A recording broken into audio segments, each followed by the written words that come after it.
The hour of 12 noon having arrived, the House will come to order. Members, please take your seats. Sergeants at Arms, please close the doors of the House. Prayer today will be offered by our colleague, Representative Schaefer. Immediately after prayer, we will recite the Pledge of Allegiance. Members and guests, please rise as able.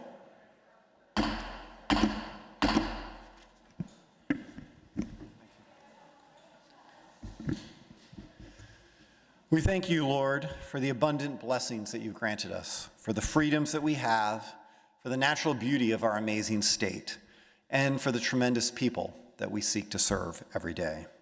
Grant us wisdom to do what is best for Pennsylvania. Help our state and our country thrive for the next 250 years. Show us your mercy and grace, O Lord, and help us reflect that mercy and grace on each other as we seek to do what is best in our Commonwealth. Help us to act humbly and to serve you in all things. In Jesus' name, amen. Amen. I pledge allegiance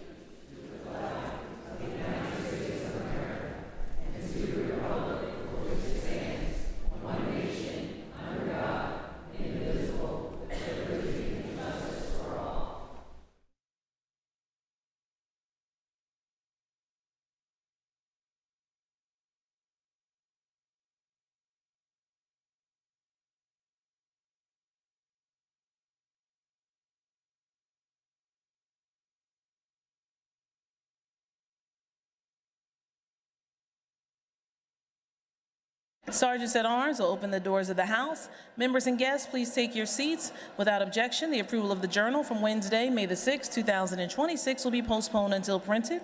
The following journals are in print and without objection will be approved. Wednesday, December 17th, 2025. Tuesday, January the 6th, 2026. Wednesday, January 28th, 2026. Monday, February the 2nd, 2026. Colleagues, if you can take your seats. We have some very special guests that are here on the first day of June.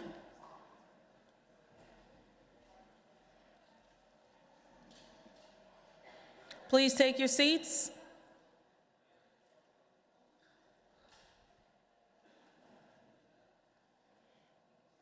Our colleagues, Representative Hill Evans, who serves her neighbors in York County, Representative Cephas, who serves her neighbors in Philadelphia County, and Representative Mays, who serves her neighbors in Allegheny County, have some very distinguished women on the floor of the House today.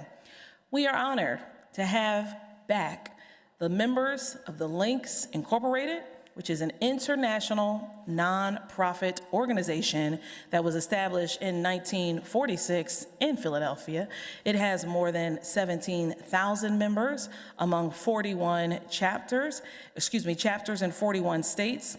These members are very influential decision makers, thought leaders. They are committed to the community, to serve, to educate, to economically develop. They fight for arts and advocacy, and we are so grateful that they are here for their annual Advocacy Day here at the Pennsylvania State Capitol. Seated to the left of the speaker's rostrum, the chair would like to acknowledge Dr. Lisa Laurie Lomas, the Eastern Area Director of the Links Incorporated, Robin Bush, the President of the Delaware Valley Chapter, Kanika Capel, President of the Pittsburgh Chapter, Dr. Sybil Knight Burney, a good friend of the chair's, President of the Harrisburg Chapter, and one of the chair's big sisters, fellow Her Story maker, right here all across the Commonwealth of Pennsylvania. Her Honor, Judge Lori Dumas in the Commonwealth Court of Pennsylvania. With these distinguished women who are part of the Links Incorporated, please stand so we can properly welcome you.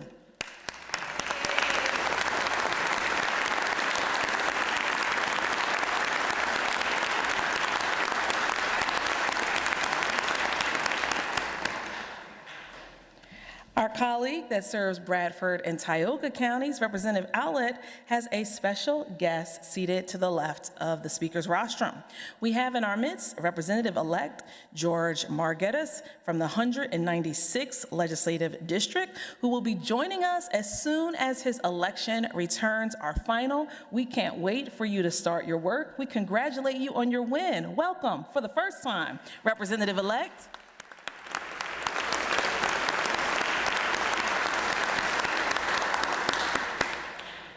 Our colleague that serves Berks County, Representative Cepeda Freitas, has a special guest seated to the left of the speaker's rostrum.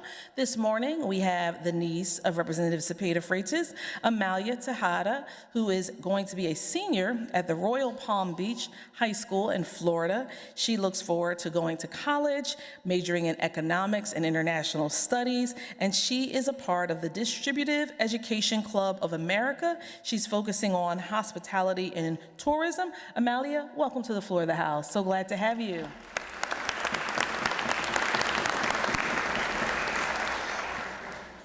Our colleagues, Representative Nelson, who serves his neighbors in Montgomery County, and Representative Williams, who serves his neighbors in Chester County, have some distinguished guests in the rear of the House today. We are thrilled to have the Pennsylvania chapters of Alpha Phi Alpha Fraternity Incorporated, which was founded on December the 4th, 1906, and is the first intercollegiate, historically African-American fraternity.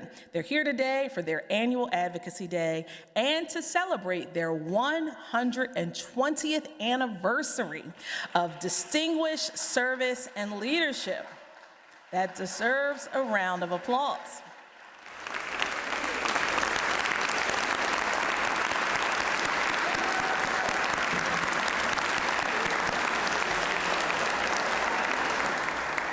We'd like to acknowledge their executive director, who the chair had a moment to say good morning to in the office, Sean McCaskill, the PAAC district director, Dr. Leonard Wakefield, the PAAC first vice president, Cedric Harris, Jameson Rogers, the chief of staff to our Philadelphia County Sheriff, Rochelle Bilal, and James Marshall, a good constituent of the chair, who the chair sees all the time. Welcome back to the floor of the House. Our colleague who serves his neighbors in York, Representative Anderson, has some special guests in the back of the House today. We have the Northern Middle School 6th grade, Naomi Boyd, Jacob May, Patrick Saunders, and Miles Smith. They are part of the school's Future Problem-Solving International Program. They earned first place in their division for their action plan and their creative presentation. As a result, they're going to be going to the 2026 Future Problem-Solving International Conference, which will be held in Bloomington, Indiana, at Indiana University this June. They are accompanied by the superintendent, Dr. Matthew Meekin, Principal Troy Sauer, and their teachers, Mrs. McDonald and Mr. Clendaniel. Thank you all for being here. Please stand. Congratulations.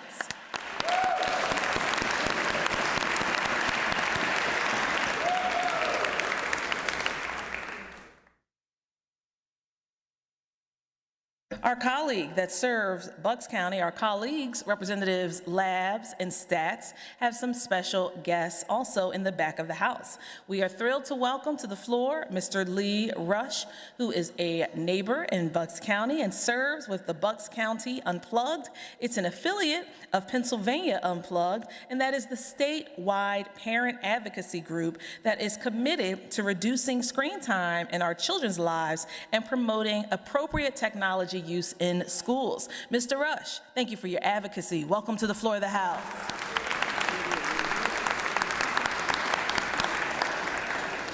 Our colleagues that also serves Bucks County, Representatives Warren and Prokopiak, have the Pennsbury Thespian Troupe 830. They're a student-led theater program. They participate in activities all year, and they'll be attending the Pennsylvania State Thespian Conference, where they are recognized for their excellence in performance, technical theater. We have their advisors here also, Damari Falcoro and Julia Finkel, and 7 student members of the troupe in the back of the House. These Bucks County Theater members, please stand. Welcome to the floor of the House.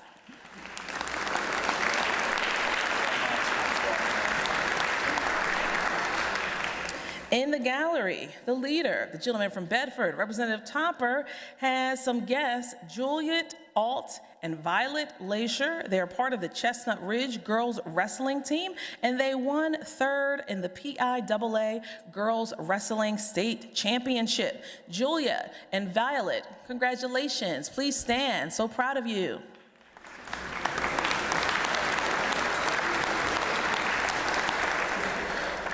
Representative Rabb from Philadelphia County has his summer legislative interns here in the gallery.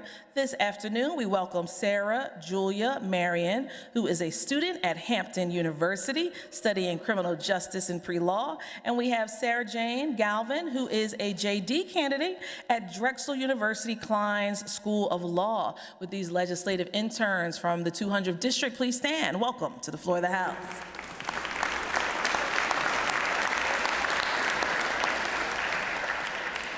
Our colleague, Representative Warner, who serves his neighbors in Fayette, have in the gallery a wrestling champion. We have Kai Vilma, who won the 145-pound PIAA Class 3A Individual State Championship in March of 2026. He got his title at the Giant Center right in Hershey with a 4-0 decision. He's also here with mom and dad and his coach. We are so proud of you, Kai. Please stand and congratulations.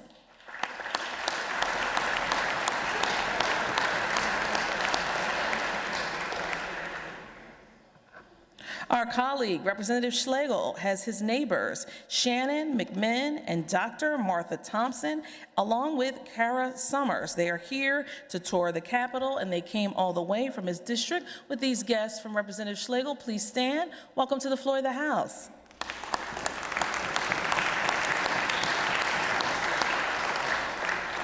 Our colleague who serves Philadelphia County, Representative Bellman, has the Northwest Collective, which includes the Amir Healing Center in the gallery, the Nicetown CDC, Men Who Care of Germantown, House of Hope for Girls, and they are here to join our lawmakers for a day of understanding. This is an important moment because they are gathering with an opportunity to have an open dialogue, shared learning, and thoughtful engaging on issues that impact us across the Commonwealth. We see them in their purple t-shirts. Thank you all for being here. Welcome back to the floor of the House.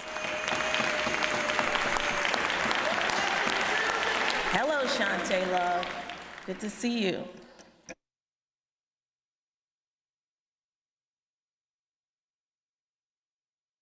Are there requests for leaves of absence? The chair recognizes the majority whip who indicates there are none. The chair recognizes the minority whip who indicates there are none.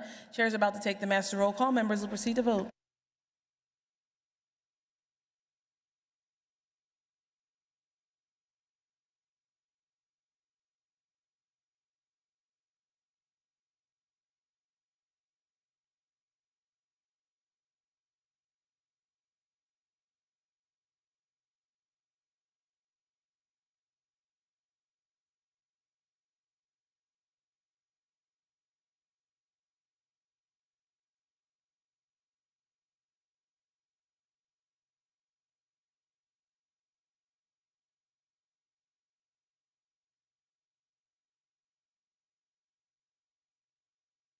Have all the members voted? Have all the members voted?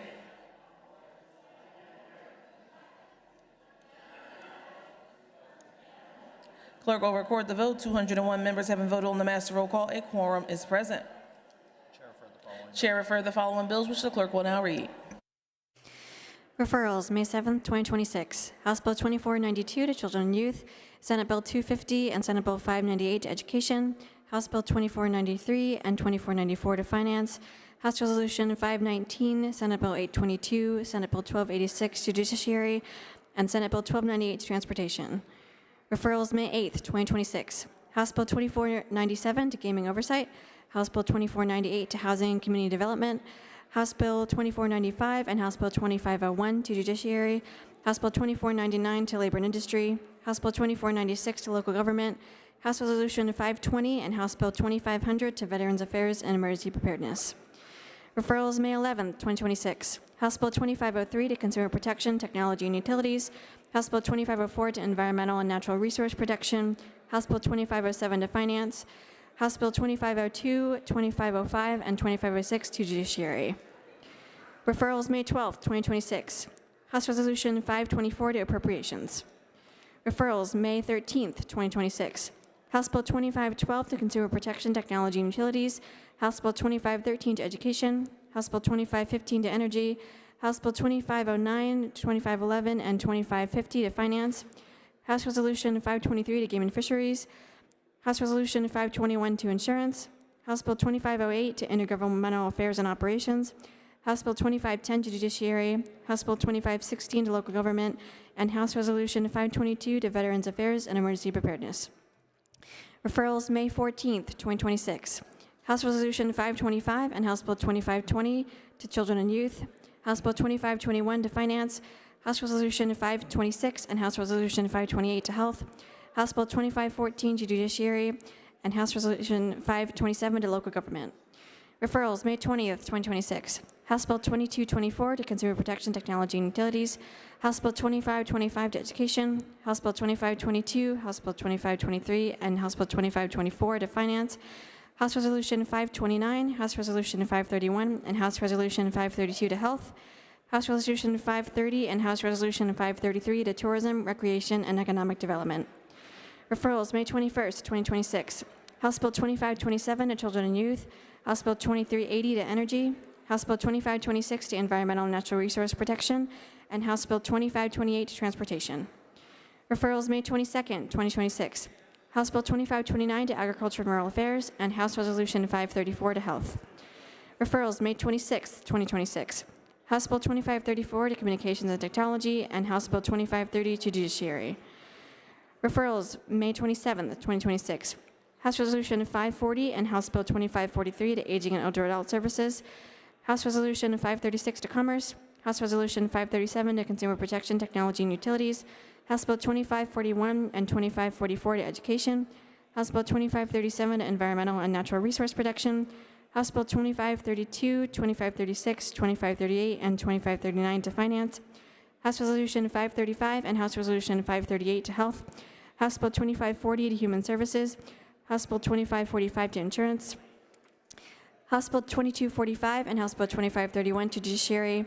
House Bill 2533 to Local Government. House Bill 2542 to State Government. House Resolution 555 to Tourism, Recreation, and Economic Development. House Resolution 539 and House Bill 2535 to Veterans Affairs and Emergency Preparedness. Referrals, May 28, 2026. House Bill 2551 to Consumer Protection Technology and Utilities. House Resolution 543 to Education. House Bill 2547 to Energy.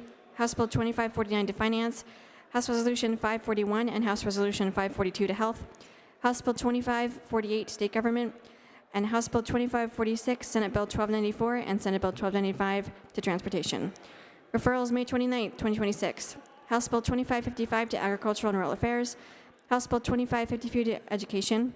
House Bill 2553 to Environmental and Natural Resource Protection. House Bill 2554 to Game and Fisheries. House Resolution 515 to Intergovernmental Affairs and Operations. And House Bill 2556 to Transportation. Referrals, June 1st, 2026. House Bill 2557 to Gaming Oversight. House Resolution 546 to Health. House Bill 2583 to Human Services. House Resolution 545 to Intergovernmental Affairs and Operations. House Bill 2558 to Labor and Industry. House Bill 2559 to State Government. House Resolution 544 to Tourism, Recreation, and Economic Development. And House Bill 2582 to Transportation.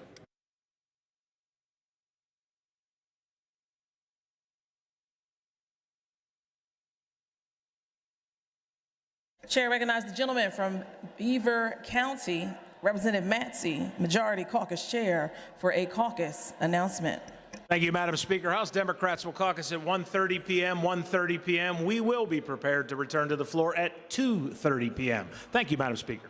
Chair thanks the gentleman. Chair recognizes the gentlelady from Philadelphia, Representative White, for a caucus announcement. Thank you, Madam Speaker. The House Republicans will also be caucusing at 1:30 and plan to return to the floor at 2:30. Again, House Republicans will be caucusing at 1:30. Thank you, Madam Speaker. Chair thanks the gentlelady. Chair recognizes the gentleman from Lackawanna County for a committee announcement. Representative Mullins. Thank you, Madam Speaker. The Appropriations Committee will meet immediately in the first floor caucus room.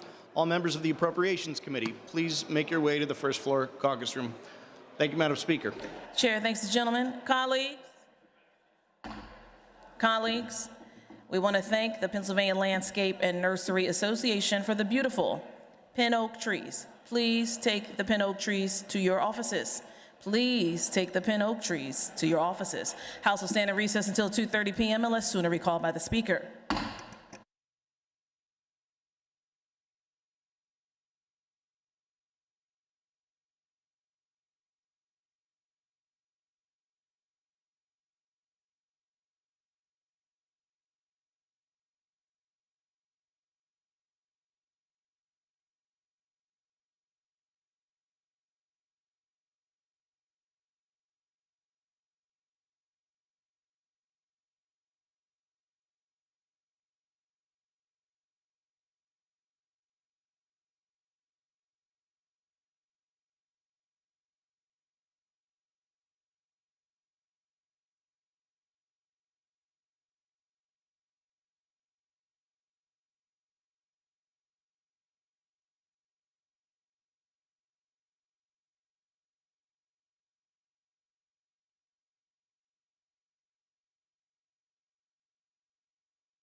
The hour of 2:30 having arrived, the House will come to order. Members, please take your seats. Chair recognizes Representative Harris, Chair of the Committee on Appropriations, who reports the following bills. House Bill 1045, re-reported as committed. Will the House agree the report is agreed to? House Bill 1814, re-reported as committed. Will the House agree the report is agreed to? House Bill 2120, re-reported as amended. Will the House agree the report is agreed to? House Bill 2186, re-reported as committed. Will the House agree the report is agreed to? House Bill 2254, re-reported as committed. Will the House agree the report is agreed to? House Bill 2274, re-reported as committed. Will the House agree the report is agreed to? House Bill 2363, re-reported as committed. Will the House agree the report is agreed to? House Bill 2391, re-reported as committed. Will the House agree the report is agreed to? House Bill 2436, re-reported as committed. Will the House agree the report is agreed to? Chair recognizes the Majority Leader, who calls up House Resolution 419, printers number 2932, on page 7 of today's House calendar. Clerk will read a summary of the resolution. A resolution designating April 14th, 2026 as Animal Control Officer and Animal Cruelty Officer Day in Pennsylvania, and recognizing the week of April 12th through 18th, 2026 as National Animal Control Appreciation Week in Pennsylvania, introduced by Representative Harkins. Will the House agree to the resolution? Those in favor of the resolution will be voting aye. Those opposed, no. Members will proceed to vote.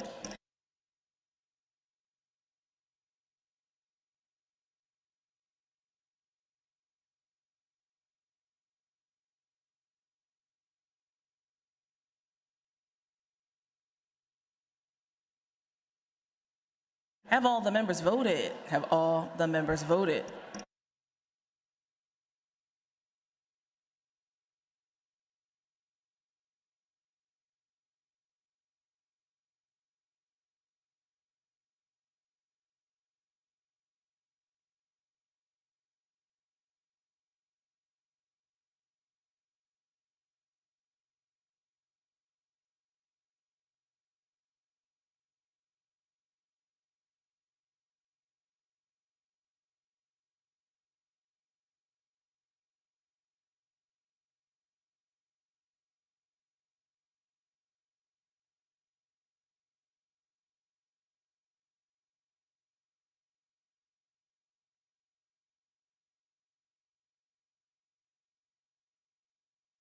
Clerk will record the vote. On the resolution, the ayes are 198, the nays are 3. The resolution is adopted. Chair recognizes the Majority Leader, who calls up House Resolution 516, printers number 3346, on page 11 of today's House calendar. Clerk will read a summary of the resolution. A resolution designating June 1st, 2026 as Lynx Day in Pennsylvania, introduced by Representative Cephas.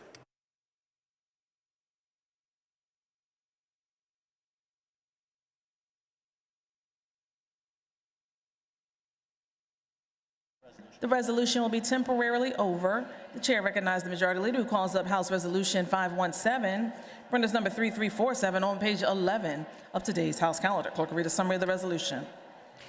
A resolution recognizing the month of May 2026 as Preeclampsia Awareness Month in Pennsylvania, introduced by Representative Mays. Will the House agree to the resolution? On that question, chair recognizes the maker of the resolution, the gentle lady from Allegheny County, Representative Mays.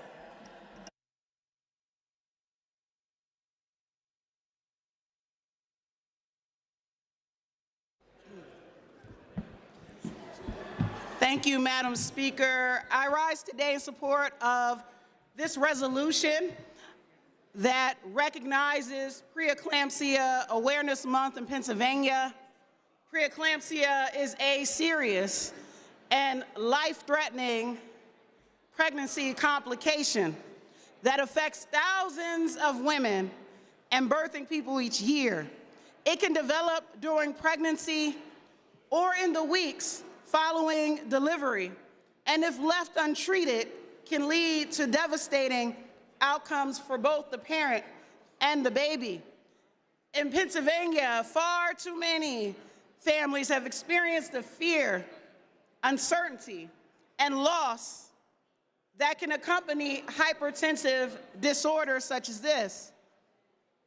These conditions remain a significant contributor to maternal mortality and morbidity, and you know that the work that we are doing in the Pennsylvania Black Maternal Health Caucus continues to highlight the disproportionate impact on Black mothers who continue to face higher rates of pregnancy-related complications and death.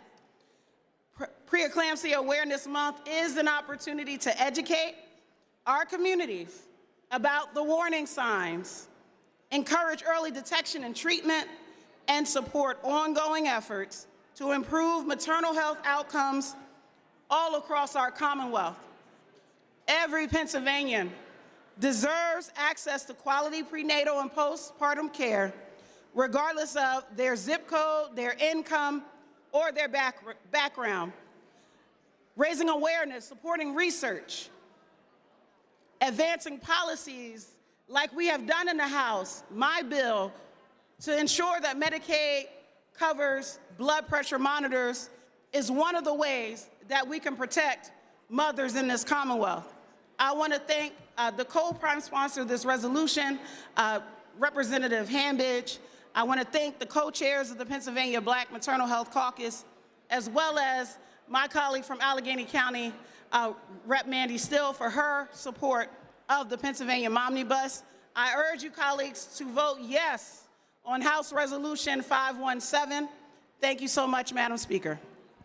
Chair thanks the gentlelady. Those in favor of the resolution will be voting aye. Those opposed will be voting no. Members will proceed to vote.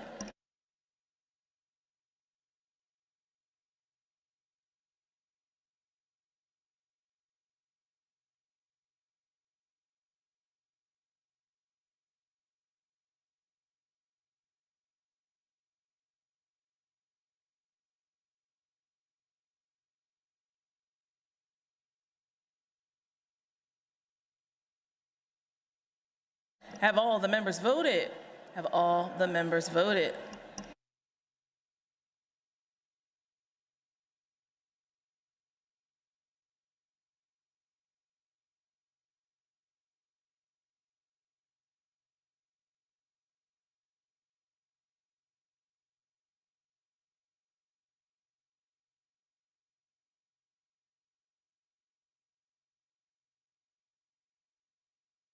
Clerk will record the vote. On the resolution, the ayes are 186, the nays are 15. The resolution is adopted. Chair recognizes the Majority Leader who calls up House Resolution 516, printers number 3346 on page 11 of today's House calendar. The clerk will read a summary of the resolution. A resolution designating June 1st, 2026 as Links Day in Pennsylvania, introduced by Representative Cephas. Will the House agree to the resolution? Those in favor of the resolution will be voting aye. Those opposed will be voting no. Members will proceed to vote.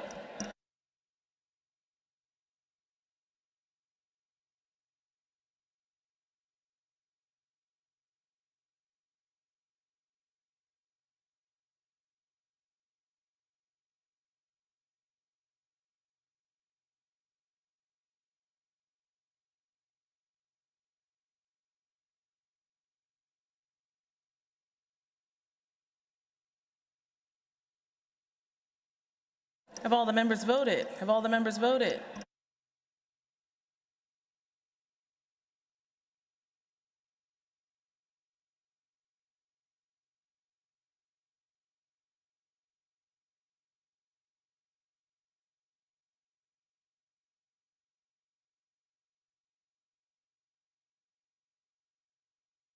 Clerk will record the vote. On the resolution, the ayes are 195, the nays are 6. The resolution is adopted. Chair recognizes the Majority Leader who calls up House Bill 1106, printers number 3278, on page 3 of today's House calendar. Clerk will read a summary of the bill. This bill establishes certification for chiropractic assistance. Will the House agree to the bill? Agreed to. Chair recognizes the Majority Leader who calls up House Bill 2425, printers number 3226, on page 1 of today's House calendar. Clerk will read a summary of the bill. This bill establishes the CTE Curriculum Modernization Grant Program. Will the House agree to the bill? It's agreed to. The Chair recognizes the Majority Leader who calls up House Bill 2365, printers number 3190, on page 1 of today's House calendar. Clerk will read a summary of the bill. This bill provides for mentored youth trapping licensing. Will the House agree to the bill? Representative Maloney offers A, 03224. Will the House agree to the amendment?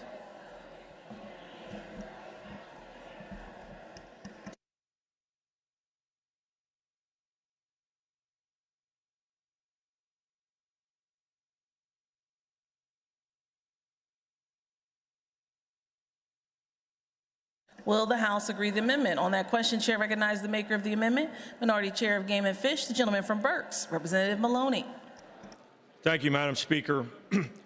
This amendment basically is a thorough adjustment to the underlying bill to make some changes to issues that I think are already in play and don't need to be addressed, but keep some underlying core elements.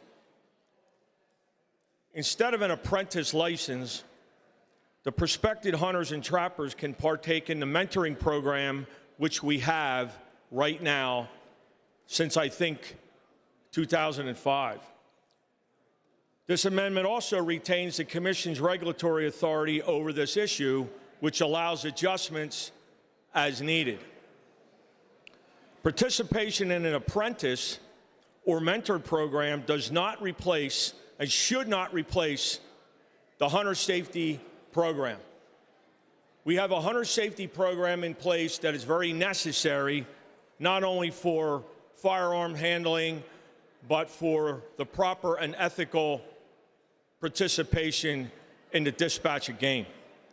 This bill does not allow that to take place. So I would clearly ask that you would support this amendment. Thank you, Madam Speaker. Chair thanks the maker of the amendment. On that question, Chair recognizes the gentlelady from Allegheny, the Majority Chair of Game and Fish, Representative Kulik. Madam Speaker, this is not an agreed to amendment. I would ask the members for a no vote. Those in favor of the amendment will be voting aye. Those opposed will be voting no. Members will proceed to vote.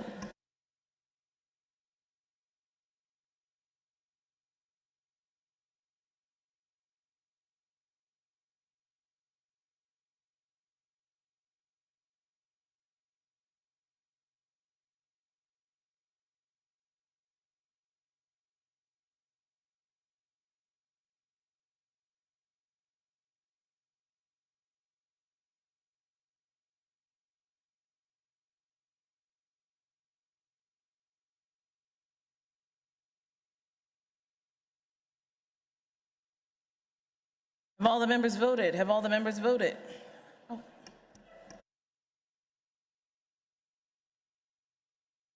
Clerk will record the vote. On the amendment, the ayes are 99, the nays are 102. The amendment fails. For what purpose does the gentleman, Representative Maloney, rise? For what purpose do you rise? Thank you, Madam Speaker. I couldn't hear you. A little bit noise on the floor. I have bad ears. So, Madam Speaker, I'd like to make a motion that I would move to suspend the rules to immediately consider the amendment AO 2943. The gentleman, Representative Maloney, moves to suspend the rules for the purpose of immediate consideration of Amendment A02943. Question is, will the House suspend its rules? The members are reminded that pursuant to Rule 77, the motion to suspend is only debatable by the leaders, the maker of the motion, the maker of the amendment under consideration, and the prime sponsor of the bill under consideration. On that motion, the chair recognizes the maker of the motion, Representative Maloney. Thank you, Madam Speaker. The reason I have asked for this motion is just to simply fix a glaring loophole that is in this bill that does not require hunter safety education. And that's what my motion would do to allow that amendment to be voted on. Thank you, Madam Speaker. Chair thanks the gentleman. On that question, chair recognizes the gentleman from the Lehigh, Representative Schlossberg. Thank you, Madam Speaker. Madam Speaker, this is not an agreed to motion, and we ask members to vote in the negative. Chair thanks the gentleman. Chair recognizes the gentleman from Washington, Representative O'Neill. Thank you, Madam Speaker. Madam Speaker, this is an important amendment that needs to be considered in this particular bill, and we should support the motion to suspend. Thank you. Chair thanks the gentleman. Those in favor of suspending the rules will be voting aye. Those opposed will be voting no. Members will proceed to vote.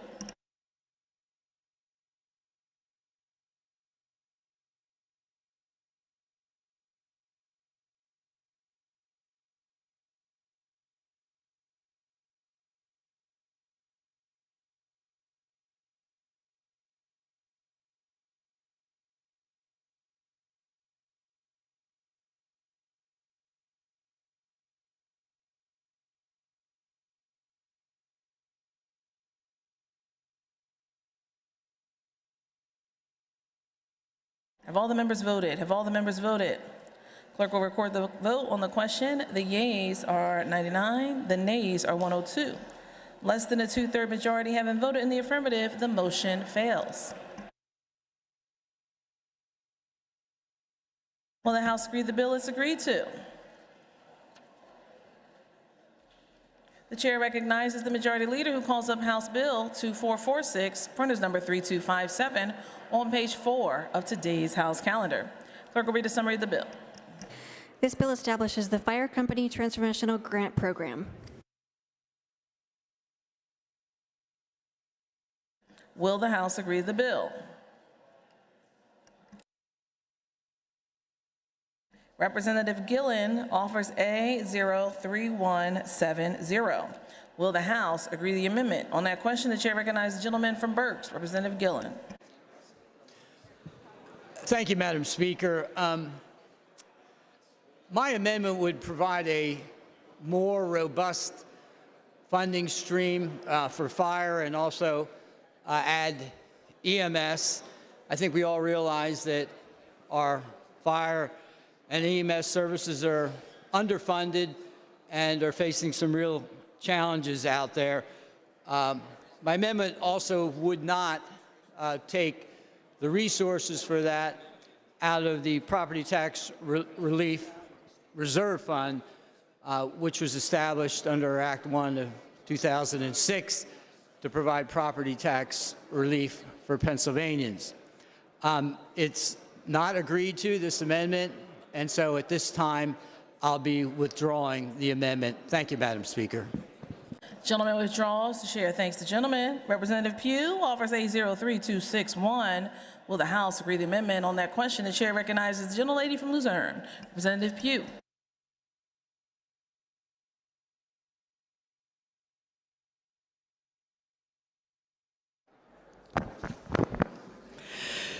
Thank you, Madam Speaker. Amendment A03261 is an amendment for our smaller fire departments. It adds provisions to aid the Commonwealth's small rural companies, ensuring that these fire departments who maintain 50 active members and a population of 10,000 people or more receive the critical materials and equipment that they need to stay safe and to protect our families. I'm asking for, and the amendment requests, 40% total carve-out of this program to go to those smaller fire departments.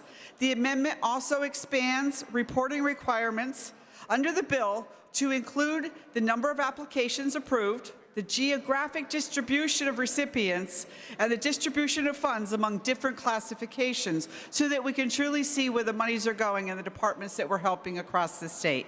I thank you, and I would appreciate an affirmative vote. Chair thanks the gentlelady. Chair recognizes the maker of the bill, gentleman from Luzerne, Representative Haddock, on the amendment. Thank you, Madam Speaker. Well, I thank the good lady and my friend from Luzerne County, and I know she's passionate about our firefighting departments. This amendment would create administrative burdens on a small fire company. They would need to maintain and prove that they have fewer than 50 active volunteer firefighters and expand annual reporting requirements of the bill. So this amendment would delay compliance with reporting requirements and ensures the critical oversight of the state funds. For those reasons, I ask that you join me in opposing Amendment 3261. Thank you. Chair thanks the gentleman. Those in favor of the amendment will be voting aye. Those opposed will be voting no. Members will proceed to vote.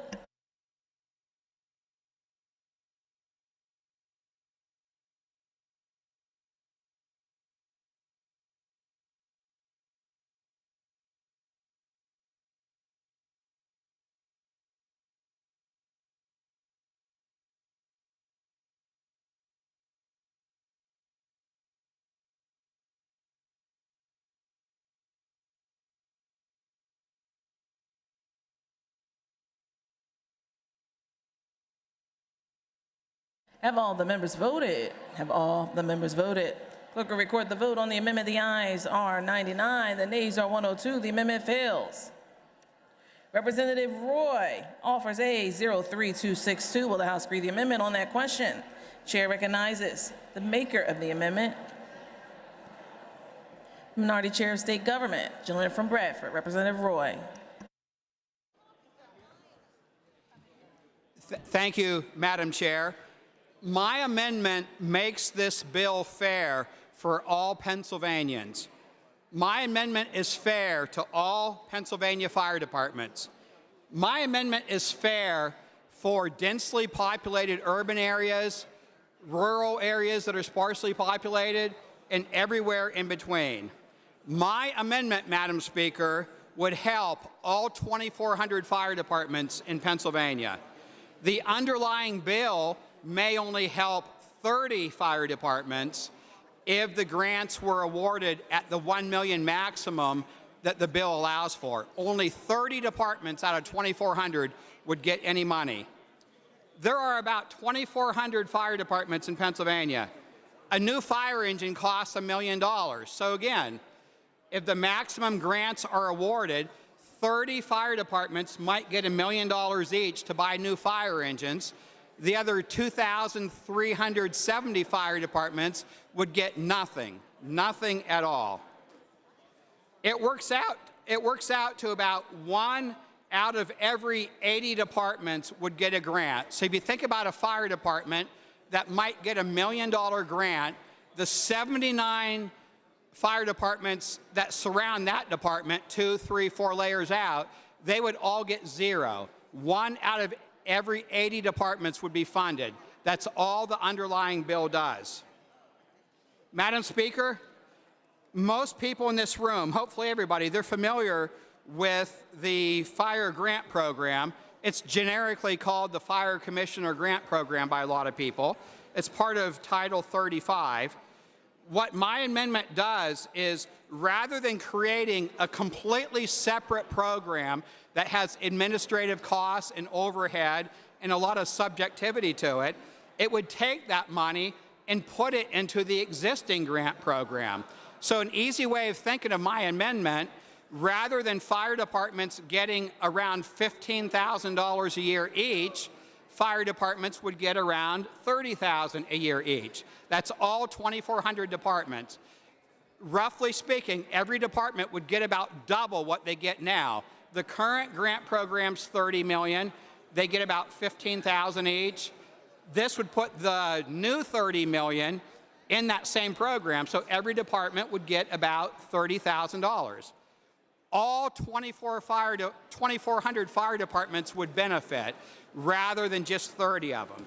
Now, just for the sake of argument, the underlying bill allows a minimum grant of $100,000. So if that happened, there'd be 300 fire departments that get $100,000 each. That would still leave 2,100 fire departments that get no help at all from this program. So when you look all across the state, there'd be 2,100 communities that are not any safer because they're not getting any additional money. Madam Speaker, I urge all the members to vote for my legislation. All of us have several fire departments within our districts. I think it's important that we help all fire departments, not just handpick 30 of them or 300 of them and leave the rest with nothing. Thank you, Madam Speaker. I urge a yes vote. Chair thanks the maker of the amendment. On that question, Chair recognizes the maker of the bill, the gentleman from Luzerne, Representative Haddock. Thank you, Madam Speaker. As the good chairman just admitted as he spoke on the floor, a fire truck today cost in excess of $1 million. So simply doubling the current fire commissioner's grant at $15,000, that's not even a monthly payment for a fire truck that costs $1 million. Likewise, all 2,000 departments across the state of Pennsylvania don't need a new fire truck at the same time. In fact, the State Fire Advisory Board voted just this past week to unanimously endorse the underlying bill. And this amendment that's on the floor in front of us simply would just expand the existing program that's not working for $15,000. So please join me in standing with the firefighters who navigate these financial challenges daily of buying a fire truck for $1 million or remodeling their departments. And we know what construction costs are today, by opposing Amendment 3262. Thank you, Madam Speaker. Those in favor of the amendment will be voting aye. Those opposed, no. Members will proceed to vote.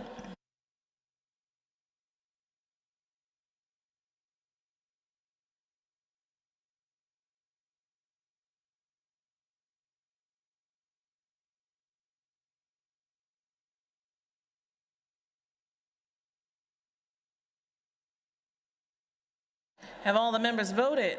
Have all the members voted?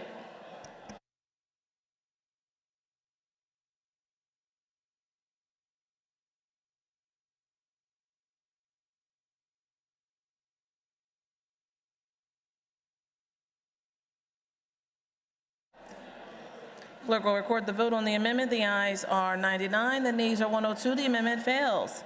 Representative Kephart offers A03263. Will the House agree to the amendment? Chair recognizes the gentleman from Clearfield. Thank you, Madam Speaker. Madam Speaker, I rise today to offer my amendment that simply changes this bill to funding proposed and places into the current fire grant program established under Title 35. And it also increases the existing amendment to $40,000 and increases the minimum to $5,000. Madam Speaker, my amendment merely makes sure that all fire companies would be eligible for this program, not just the select few that would get chosen, like my colleague from Crawford County said. Unfortunately, us in the rural areas know all too often how this works, including recent grant announcement and other programs. They just pick the chosen few of the more urban areas and leave the rest of us left out. Our tax money goes to this as well. So this would ensure that every fire company gets the money. Thank you, Madam Speaker.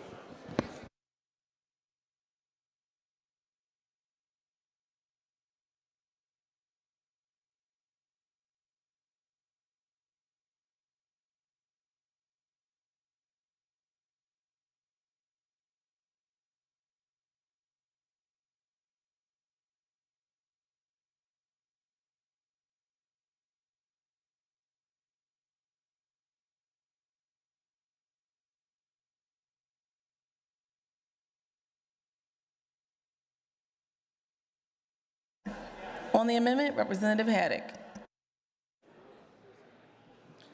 Thank you, Madam Speaker.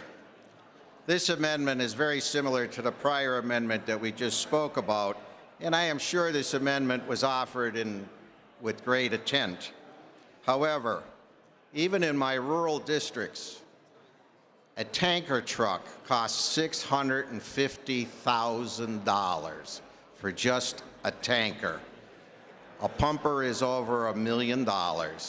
Another $15,000 is not even a payment for that type of investment that is needed. And again, not all 2,000 fire departments throughout this great state need a fire piece of equipment that big. So it is not an agreed to amendment, and I ask for a negative vote. Thank you, Madam Speaker. Those in favor of the amendment will be voting aye. Those opposed will be voting no. Members will proceed to vote.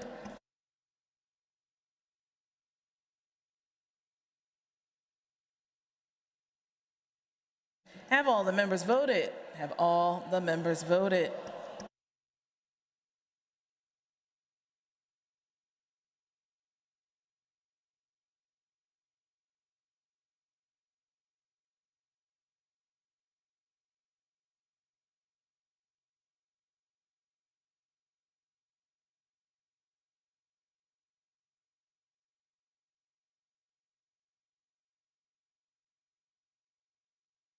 Clerk will record the vote. On the amendment, the ayes are 99, the nays are 102. The amendment fails. Representative Lawrence offers A03271. Will the House agree to the amendment? On that question, Chair recognizes the maker of the amendment, the gentleman from Chester County, the Minority Chair of Commerce, Representative Lawrence. Thank you, Madam Speaker. Colleagues, the legislation before the House takes $30 million out of the Property Tax Relief Reserve Fund. Property tax relief money comes from the tax on slot machines in casinos. I'm sure many of us will remember, although most of us were not in the General Assembly at the time, the promise of then Governor Rendell that gaming taxes would go to property tax relief. And I think most of us would agree that the property tax relief delivered is appreciated, but far from what is really necessary. If anything, the Property Tax Relief Fund needs more robust funding to support homeowners facing increased property tax burdens. The amendment before the House, A03271, preserves the Property Tax Relief Reserve Fund and instead funds the proposal from the tax on table games. Table games tax money goes to the general fund. It is not earmarked for property tax relief. Honestly, I believe it should be, but that's a topic for another piece of legislation. I would appreciate an affirmative vote for this amendment, which prioritizes and preserves property tax relief for struggling homeowners. Thank you, Madam Speaker. Chair thanks the gentleman. Chair recognizes Representative Haddock. Thank you, Madam Speaker. And I thank the good gentleman from Chester County for his amendment. And he talked about taking $30 million from the general fund, but what he did not tell us was what program he'd like to cut from that $30 million coming out of our general fund. So without the program being identified, I would ask for a negative vote on Amendment 3271, or excuse me, 3271. Thank you.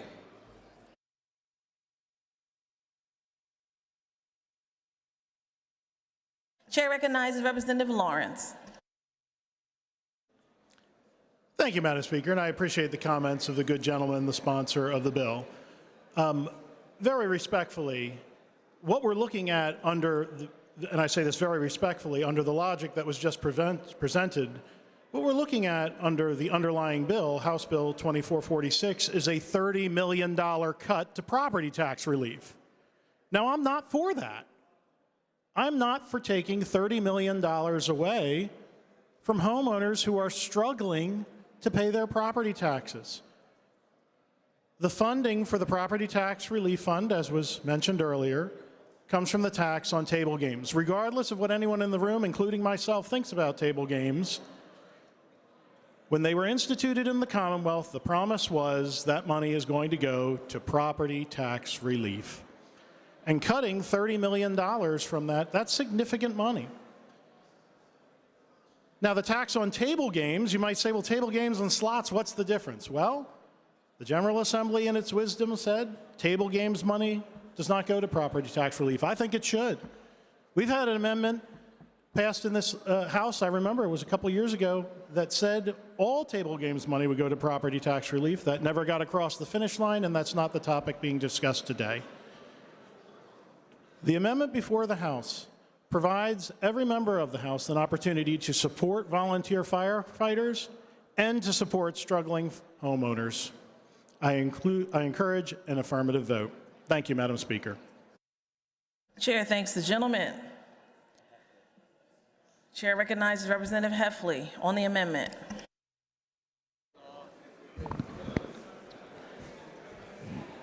Thank you, Madam Speaker. Well, here we go again. Another raid on property tax relief. I'm sure that as we all go back to our communities, the number one thing we hear from constituents is they need property tax relief. Now, years ago, we were sold a bill of goods before I got to this General Assembly that somehow casinos were going to take care of that problem. And then here we are today, how many years later, wanting to steal $30 million out of the Property Tax Relief Fund. Now, I certainly agree that we need to support our local volunteer firefighters. And $30 million probably isn't enough. It should be higher.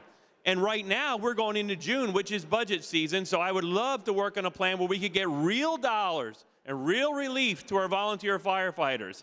But this plan here just sticks it once again to every homeowner in this Commonwealth. You're taking money from the property tax relief fund. If you vote against this amendment, you are voting to make it harder for people to stay in their homes. The same volunteer firefighters that volunteer well into their 60s and 70s and struggle to pay property taxes, you're taking their relief away from them. And then only 30 fire departments could potentially see any of this relief.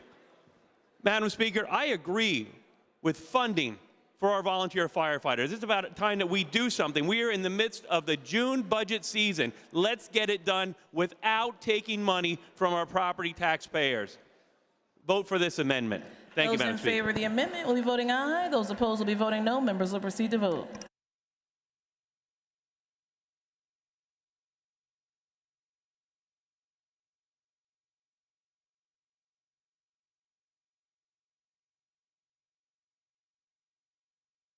Have all the members voted?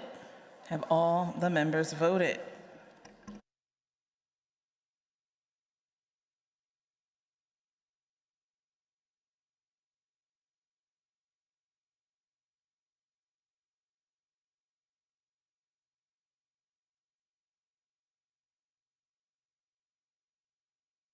Clerk will record the vote on the amendment. The ayes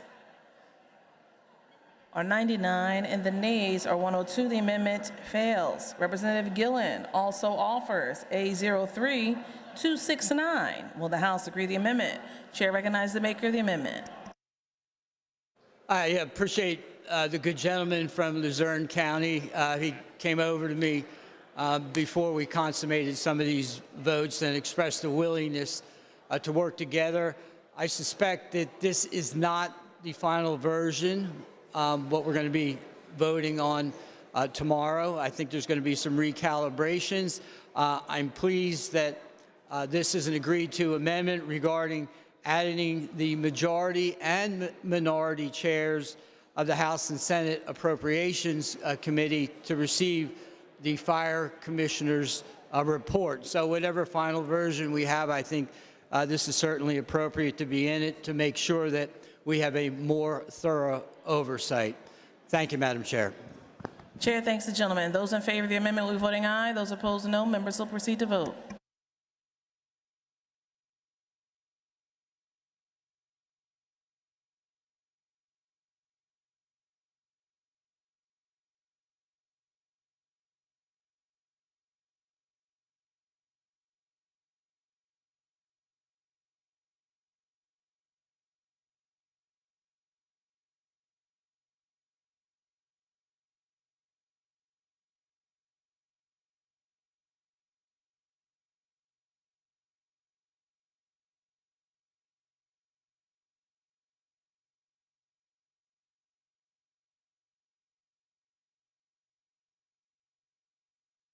Have all the members voted? Have all the members voted?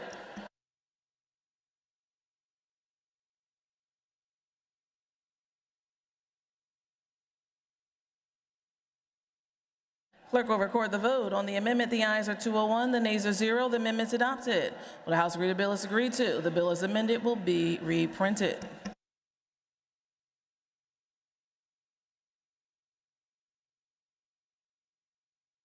House will temporarily be at ease.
The House will come to order.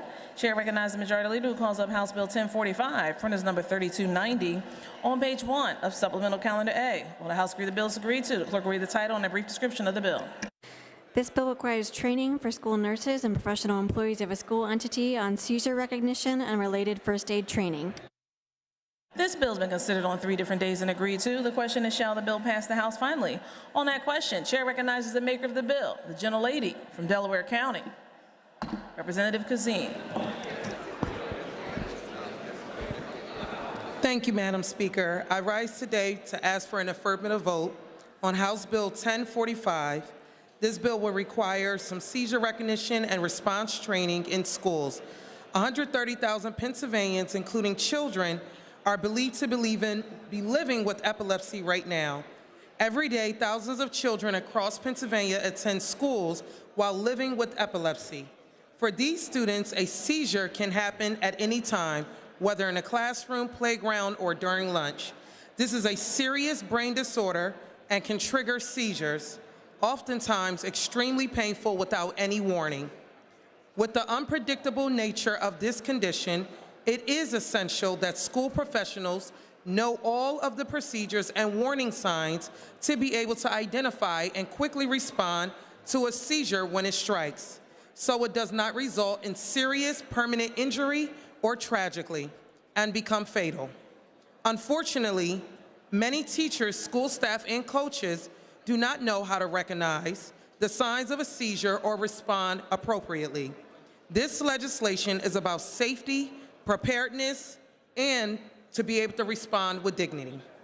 Madam Speaker, under this bill, school nurses and professional employees who come in direct contact with students will complete a training program on the signs, symptoms, and triggers of seizures, as well as how to administer first aid treatment for them. This will also empower school staff to support students returning to the classroom. Parents or guardians should have a peace of mind knowing adults entrusted with their child's care are prepared to act during a medical emergency. The impact of seizures reaches beyond just the individual student, but also affect families, classmates, teachers, and the entire community. While I do appreciate, and I'm fully aware, that schools can voluntarily participate in this right now, I do respectfully ask all of my colleagues for a yes vote to ensure together that no child is placed at risk, and together we can protect vulnerable students and provide life-saving measures. Thank you so much, Madam Speaker. Chair thanks the maker of the bill. Agreeable to the provisions of the Constitution, the yeas and nays will now be taken. Members will proceed to vote.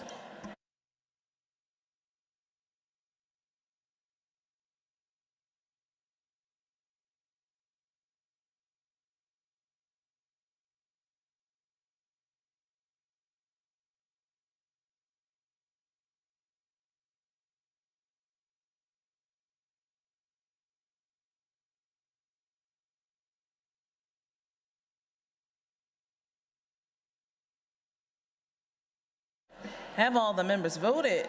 Have all the members voted?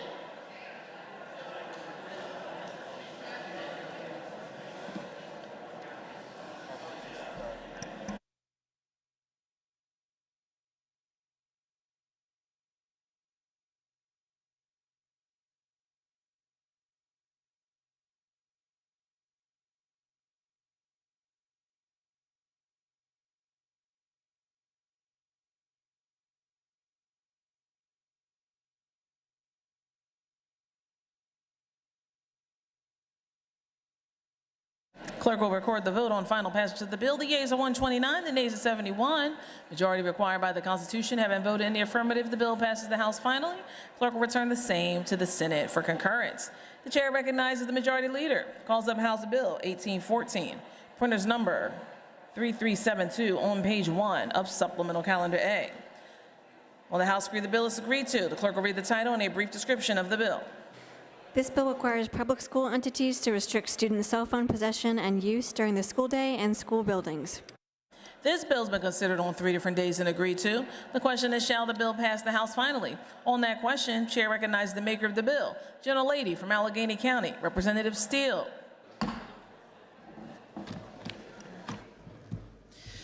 Thank you, Madam Speaker. Colleagues, in a time of great political polarization, there is an issue that spans the divide. Democrat, Republican, Independent, anyone with eyes on kids can see that something is very wrong. The mental, physical, and academic health of children has plummeted in conjunction with unfettered access to smartphones. The research is reflective of this. The research is abundant and clear. I rise today to bring your urgent attention to what has become a massive public health crisis. As you are all acutely aware, under the United States Constitution, the country's most foundational document, the primary authority for public health is given to the states. The states. It is our duty as state legislators to act, given the overwhelming evidence of harm being inflicted upon our children. Many are attempting to amplify this crisis. Here is a statement by Pennsylvania's teachers. They say they are losing the battle for your kids' attention to smartphones. Here is a statement by the Pennsylvania school safety officers. They say they are struggling to keep your children safe because of smartphones. Here is a report from the National Institute of Health. They say that the white matter in your kid's brain isn't forming correctly. Here is a statement by the Surgeon General's office yet again, calling for us to act. They say the compilation of research is alarming. Earlier this year, we had a landmark settlement showing that Meta and YouTube are putting apps on your kids' phones that they are knowingly designing to addict young brains and hold them captive for life.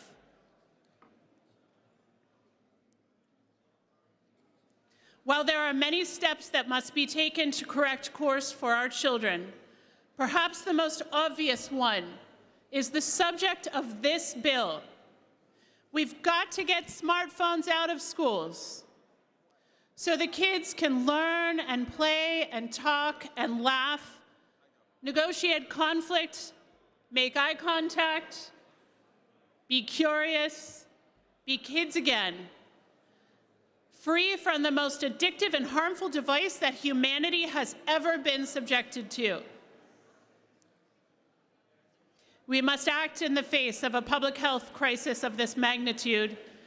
Pennsylvania's House of Representatives should stand up today and hit back for our children.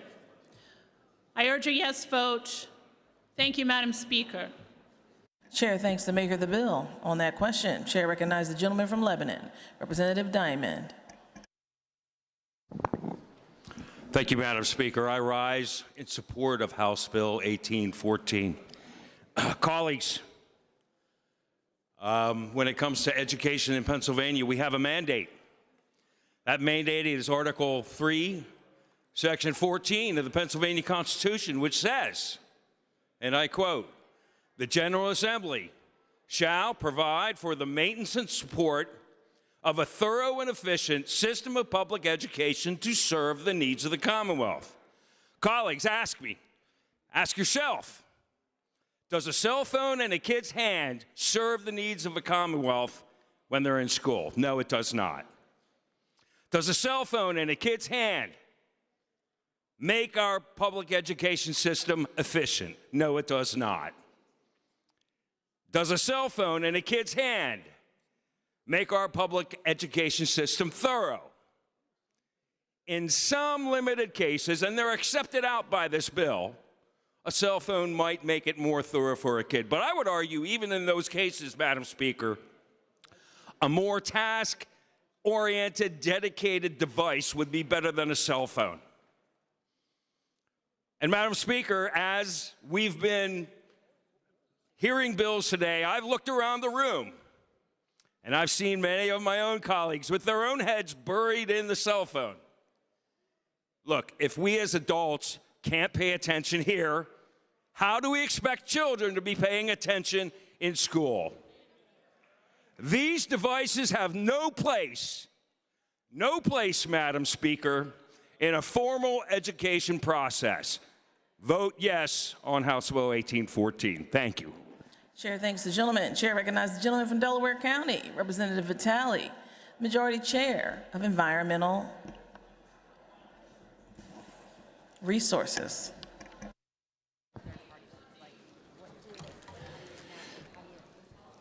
Thank you, Madam Speaker. I rise in opposition to House Bill 1814. What this bill would do would be to prohibit students from using cell phones during the school day while on school property. And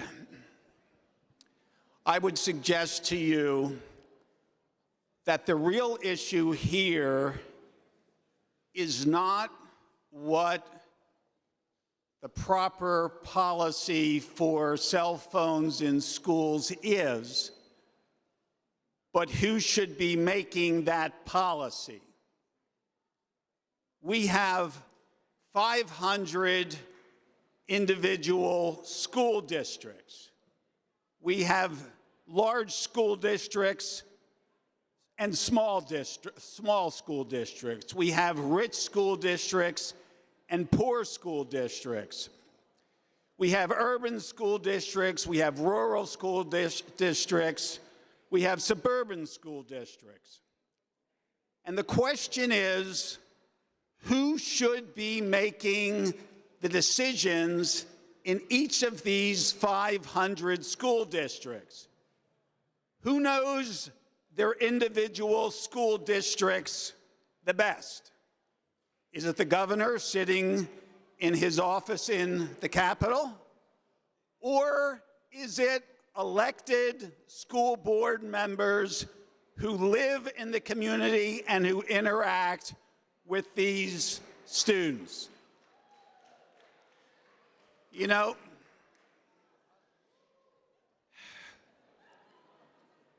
this is about local control. This issue, and I understand the governor called for this in his budget address, legislation like this to be passed. And I know one of our staffers mentioned that it polls at 80%. So clearly voting for this is good politics. It's good politics for us. It's good politics for the governor. But the real question is it good policy? My school district, for example, the Haverford Township School District, they have a policy. 420 of the 500 school districts already have policies. So the question is, why are we doing this? Why are we doing this?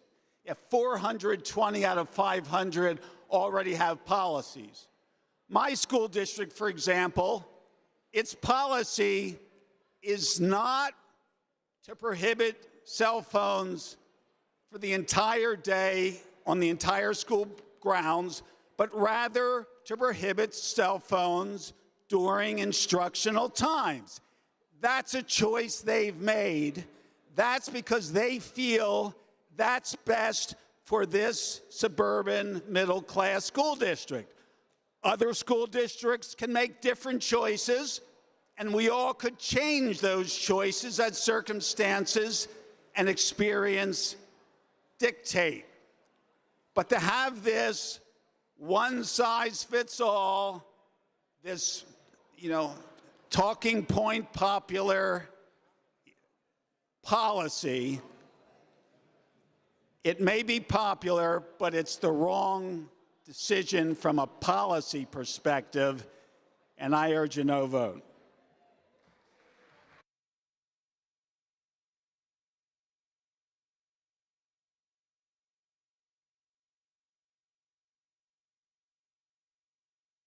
Chair thanks the gentleman. Chair recognizes the gentleman from Allegheny, Representative Kuzma.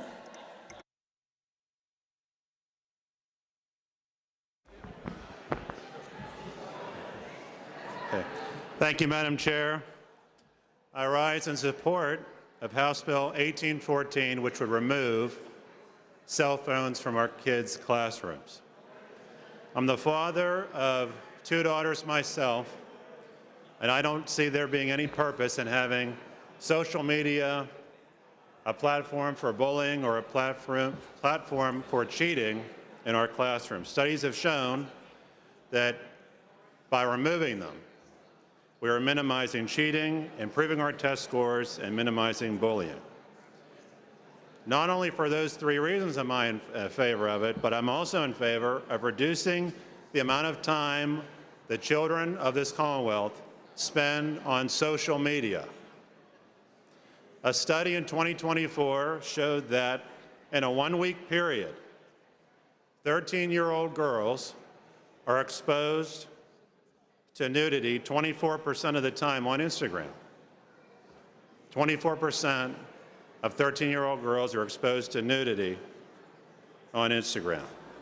In addition, 37% of 13-year-old girls receive sexual advances in a 1-week period.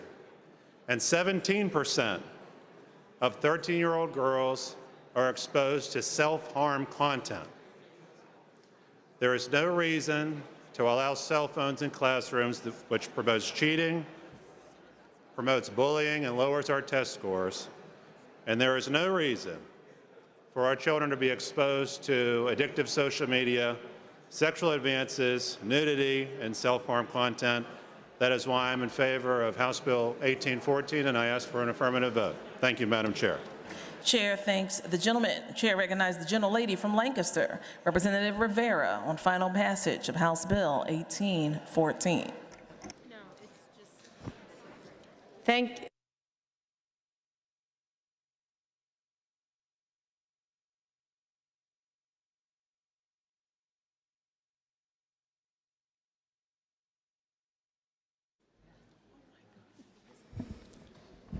Thank you, Madam Speaker. This bill keeps me up at night, and here's why. Effective teaching is an art that deserves complete and undivided attention and uninterrupted attention from our kids. And many schools do have a policy in place for this problem with cell phones. When this bill was first circulated, my issue under my 30 years of teaching had to do with local control. School boards do in fact make policies, and they are expected to be followed by our administrators and staff. Creating a criminal record, I was worried about what happens when we break this law. Do we create a criminal record for students simply because they have a cell phone? And I'm not a fan of the word ban in most circumstances. And so allowing staff to allow phones at determined times is one of the things that I've been most in favor of. Those were my concerns when this bill first circulated. There have been some amendments to it. And to answer some of my concerns, this bill does not solve the misuse of phones. That's up to families who provide the phone to teach the user of the phone. So education is critically important to the use of a phone, the use of any device. What I also think might happen is that 504s and IEP plans, behavioral plans, will increase because we do have specialized behavioral plans that require a device to be used. I do think that the task of teachers still policing cell phones will still exist. However, it is expected that administration will follow through with the consequences. I want this out of teachers' hands as much as possible because, again, the art of teaching is the most important thing in a child's school day. I have been watching this bill evolve, and as much as I think it shouldn't be legislation and that it should be in school policy, here it is before us. And what I have to do as I analyze this bill is analyze my ability to vote for it. Have I first thought about whether I want my own children to be in a no-phone learning environment? And secondly, if I'm a teacher, do I want to teach in a no-phone use environment? And the answer to both of those questions is yes. So while I think there's a lot of work to be done on this bill, in its current form, allowing for local control, allowing for a lot of exceptions, and allowing for the approval of principals and superintendents to allow limited circumstances and duration, I don't see it changing very much of what's already going on in a lot of our school districts. I don't like that 9 through 12 is lumped into this because we're raising adults and that need to be well-versed on how to use it and when not to use it and have that self-control instilled. But given the evolution of this bill, I think I will be a yes vote on this, and I do look forward to more of us contributing to what the actual causes are for the cell phone abuse versus what the school rules should be. Thank you. Chair thanks the gentlelady. Chair recognizes the gentlelady from Allegheny, Representative Mihalik.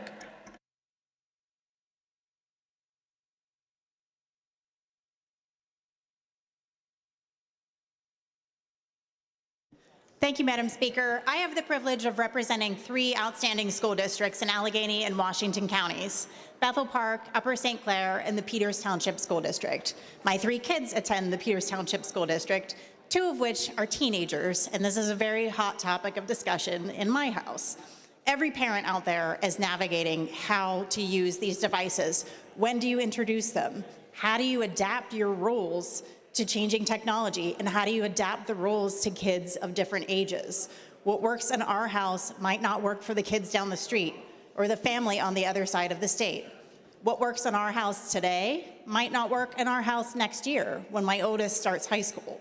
And that is where I am struggling to support this one-size-fits-all bill that takes away the power of our local school districts and instead makes the decision for them. Over the last few months, I have gotten to see firsthand how much thought and work goes into the decision of how to handle these devices in school. In Peters Township, members of our local school board assembled a parent working group to tackle the issue alongside teachers and the administration. Each detail of the cell phone policy is carefully considered, and parents are able to give feedback and share their experiences with their own kids. That's how Upper St. Clair and Bethel Park were able to come up with their own cell phone policies as well, by listening to the families in those districts. And I believe that is how this decision should be made, at the local level, with the people closest to the issues, closest to the families and the students. I trust our school boards to make these decisions. When the technology changes, I trust our school boards to be able to pivot much more quickly than Harrisburg ever could and address those changes as they come up. To be clear, I am not advocating for our kids to freely scroll the internet while they are supposed to be learning. I don't think anyone believes that. Kids can't scroll TikTok and learn algebra at the same time. I am advocating for local control as intended by the Pennsylvania Constitution. A few months ago, we did an online survey in the district where we asked constituents to weigh in on the idea of a cell phone ban, and I can confidently say that the residents of the 40th district trust our school boards to make the decision, and so do I. I appreciate the thought that went into this bill. I know the sponsor and I have kids around the same age, and I respect her tremendously.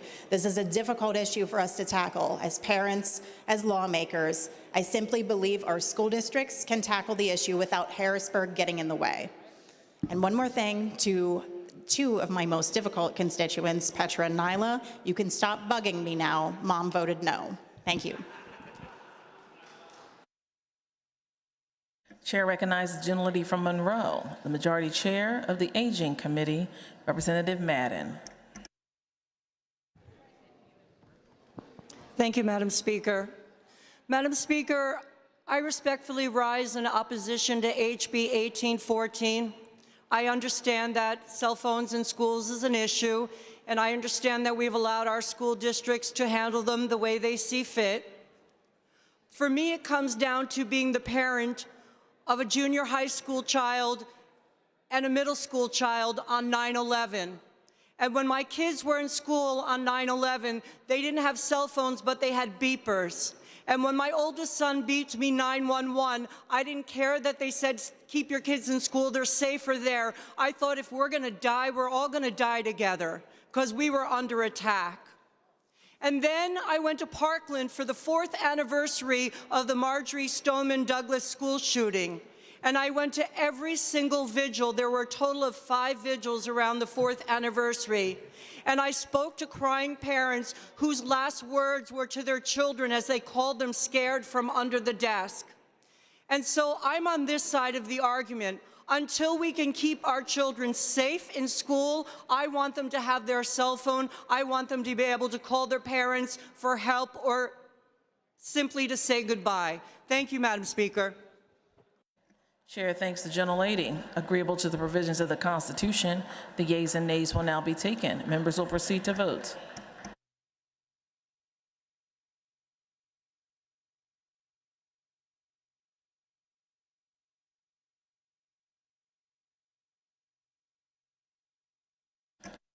Have all the members voted? Have all the members voted?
Have all the members voted?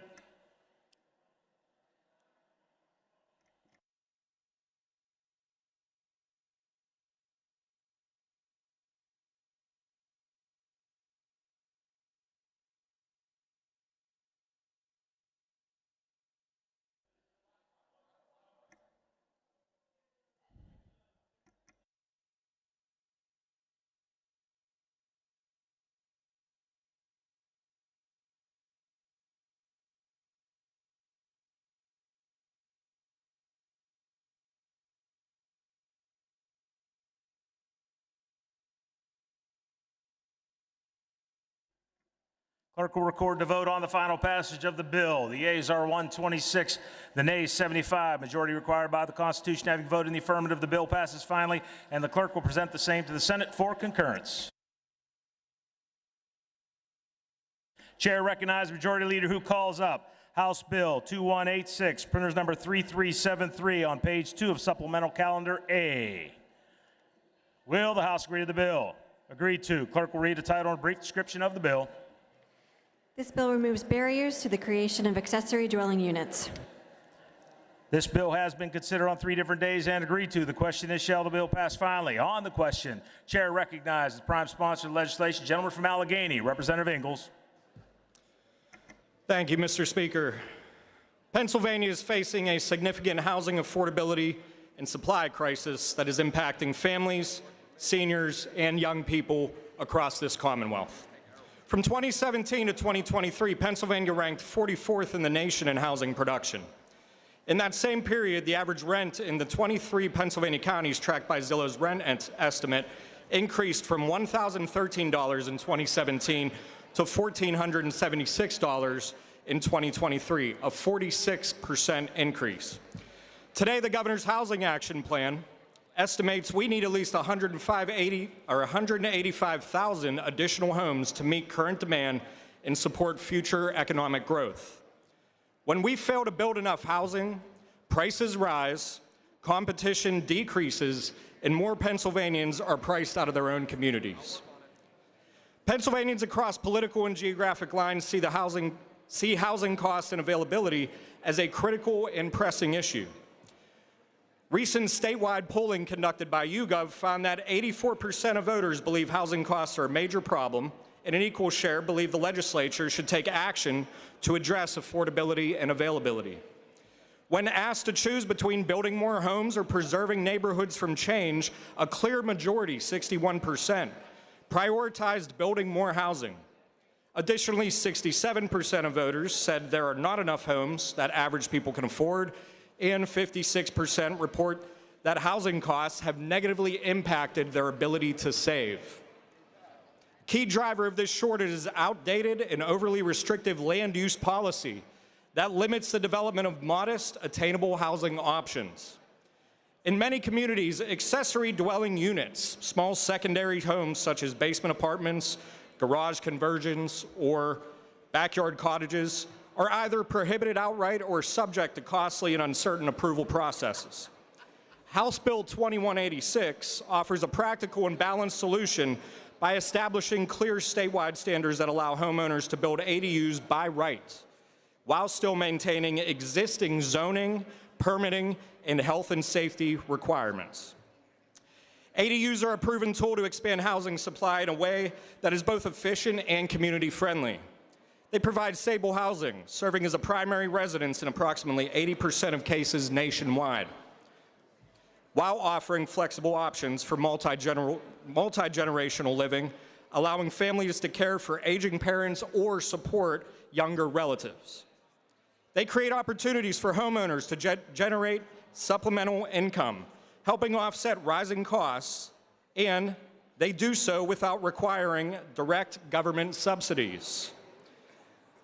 ADUs also promote smarter growth by utilizing existing infrastructure, helping to protect farmland and natural areas by reducing outward sprawl. In fact, legalizing ADUs through clear statewide standards is the most common action policymakers in other states have taken to make lower-cost housing more feasible to build. To date, 18 states have authorized homeowners to construct and rent ADUs, reflecting bipartisan recognition that modest, flexible housing options can expand supply without placing new burdens on municipalities. This strong bipartisan and geographic support also extends to the specific policy solutions proposed in House Bill 2186. 66% of all Pennsylvania voters support making it easier to build ADUs. That support spans political parties, with Democrats backing the proposal by a plus 51-point margin, Republicans by plus 33-point margin, and independents by a plus 63-point margin. Just as importantly, support is consistent across geographic regions, with the proposal being supported by a plus 49-point margin in urban areas, plus 41-point margin in suburban areas, and plus 46-point margin in rural areas. This level of broad cross-partisan and statewide support demonstrates that expanding housing options through common sense reforms like ADUs is not only good policy, it is exactly what Pennsylvanians are asking their elected officials to prioritize. At its core, House Bill 2186 is about empowering property owners, reducing unnecessary regulatory barriers and government red tape, and allowing more flexibility in how land is used, while still preserving important safeguards. It represents a meaningful incremental step towards addressing the housing shortage and improving affordability across the Commonwealth. By legalizing and standardizing ADUs, we can expand housing opportunities, support families at every stage of life, and take real action to ensure more Pennsylvanians can afford to live in the communities that they call home. I'd like to thank my fellow prime sponsors on this bill, Representatives Kahn, Scott, Davidson, Solomon, Smith-Waddell, Powell, and Zimmerman, as well as the many co-sponsors who have signed on to this critical piece of legislation. I would also like to thank the PA Housing Choices Coalition and their entire membership for their tireless work on helping us navigate through crafting this bill. Thank you for your time, and I respectfully urge an affirmative vote on House Bill 2186. Thank you. Chair thanks the gentleman. On the question, Chair recognizes the gentlelady from Luzerne, Representative Pugh.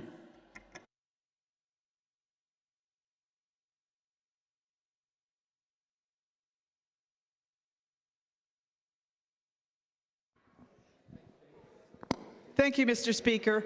I do have some concerns with this bill. Although I appreciate its intent to help create housing, being a real estate agent, I understand what it's going to do to the values of those homes that actually utilize it. But bringing this down on every single municipality across the state of Pennsylvania is going to force many of them to redo their zoning laws. We got agriculture, R1s, R2s, R3s, multifamilies. They're going to have to redo their laws if they're coming into a 2-unit or now a 3-unit, where we may be making some of them. That's going to be a large cost to them. The other concern I have is new construction homes on the rural areas, their septic systems are built on a bedroom count, whether it's a 1-bedroom, 2-bedroom, 3-bedroom, or 4-bedroom. We're going to be overtaking those sewer systems on those lots that they've done, plus our authorities. Are our authorities ready to add these additional connections to it? I appreciate it. I like the idea, but I think there's a whole lot more work that needs to be done before I can support it. So I do support a negative vote on this one. Thank you so much. Chair thanks the gentlelady. Agreeable to the provisions of the Constitution, the ayes and nays will now be taken. Members will proceed to vote.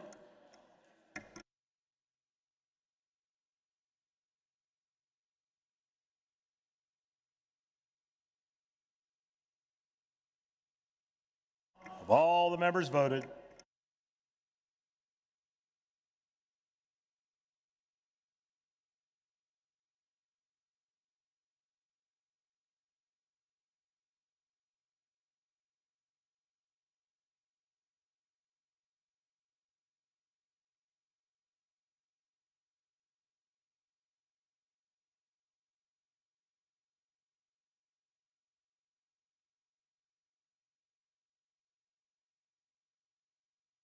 of all the members voted,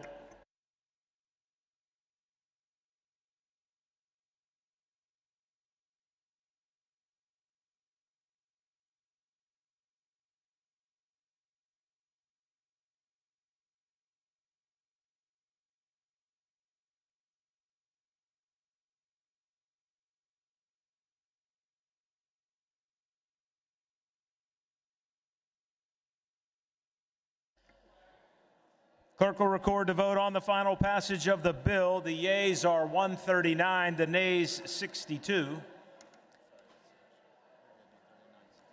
The majority required by the Constitution having voted in the affirmative, the bill passes finally, and the clerk will present the same to the Senate for concurrence.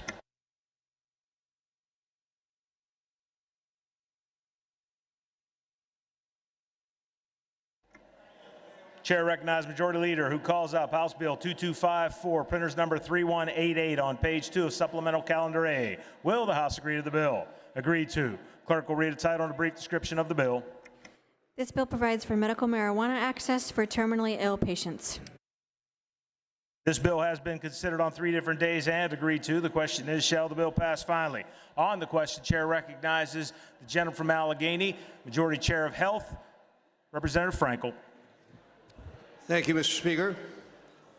Today, we have the opportunity to come together to ease the suffering of patients at the end of their lives.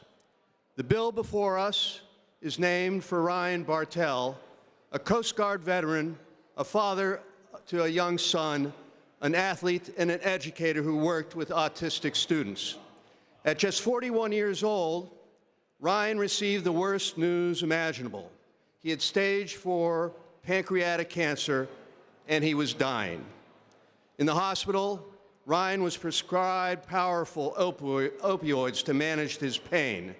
His father, Jim, tells the story of Ryan waking from what he described as a semi-comatose state. He grabbed my hand and asked me to get him off the fentanyl, Jim said. He didn't want to spend his last week sleeping. But that was not easy to do. Ryan's doctors believed medical cannabis would help him, but the hospital where he was receiving the care would not allow it.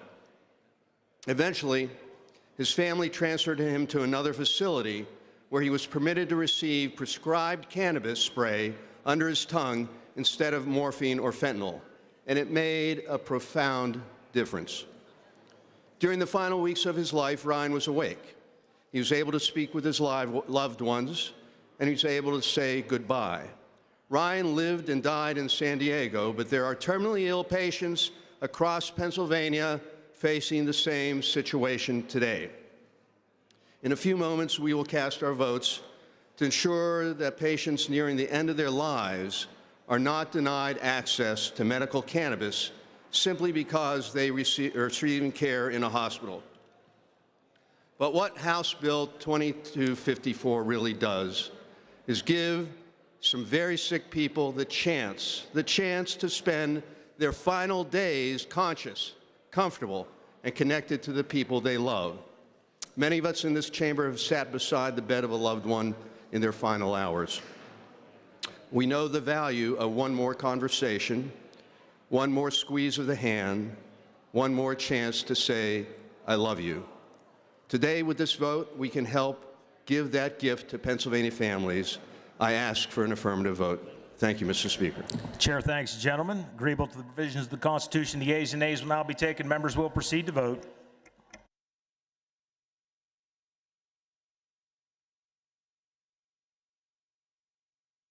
Have all the members voted?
Clerk will record the vote on the final passage of the bill. The yeas are 174, the nays 27, the majority required by the Constitution having voted in the affirmative. The bill passes finally, and the clerk will present the same to the Senate for concurrence.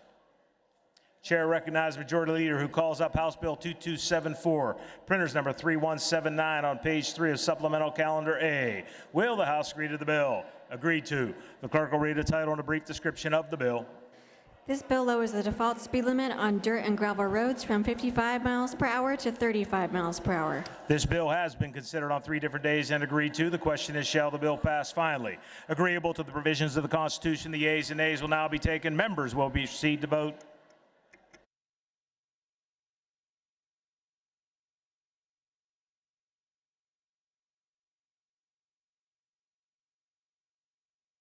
All the members voted.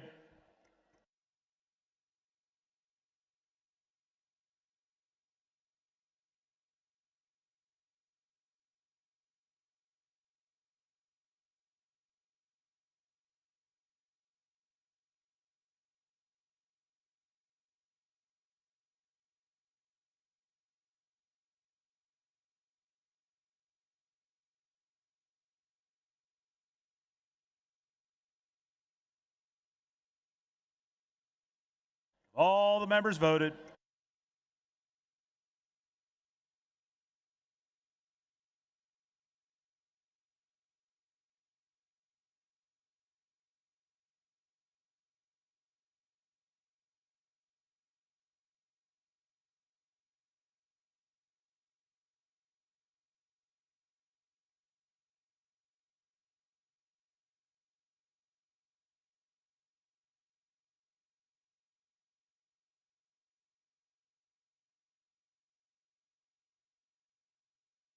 Clerk will record the vote on the final passage of the bill. The yeas are 121, the nays 80, the majority required by the Constitution having voted in the affirmative. The bill passes finally, and the clerk will present the same to the Senate for concurrence.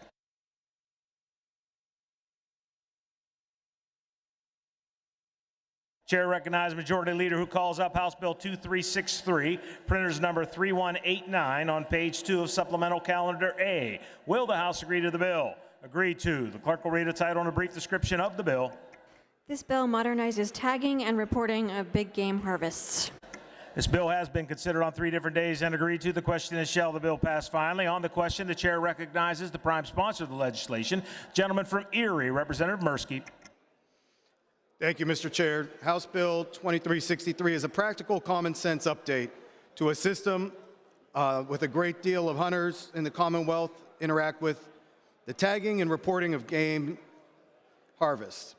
The goal of this legislation is simple: to modernize the process that has not kept pace with the way that people communicate, report information, and use technology today. House Bill 2363 addresses the issues that the game and gives the Game Commission flexibility to adopt modern tagging materials and formats, thereby providing hunters with an easier and more efficient way to report gaming harvests. When reporting is easier, more hunters participate. It benefits the Game Commission, it benefits our wildlife population, and it benefits every Pennsylvanian who values our outdoor heritage. I want to emphasize that what the bill does not do. It does not change any of the seasons. It does not change the way that we limit deer hunting or any of our big game hunting. It does not alter the fundamental responsibilities of hunters. What it does do is update the books so that it gives the flexibility of the Game Commission to modernize. Other states have modernized their systems and have seen improvements in data quality, reduced administrative costs, and higher reporting rates. House Bill 2363 positions Pennsylvania to adapt similar practices while tailoring them to the needs of our local hunting community. This legislation is the product of communication with hunters, conservation organizations, and wildlife managers. The message has been consistent. The system works, but we can get it to work better. This bill is a balanced, reasonable step towards that improvement. I respectfully ask for a yes vote. Thank you. Chair thanks the gentleman. Agreeable to the provisions of the Constitution, the yeas and nays will now be taken. Members will proceed to vote.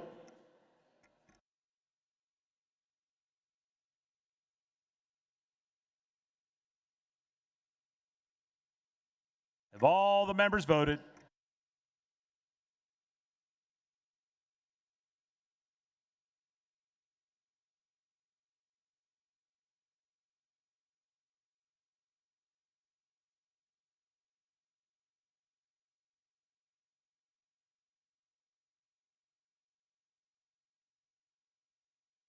Have all the members voted?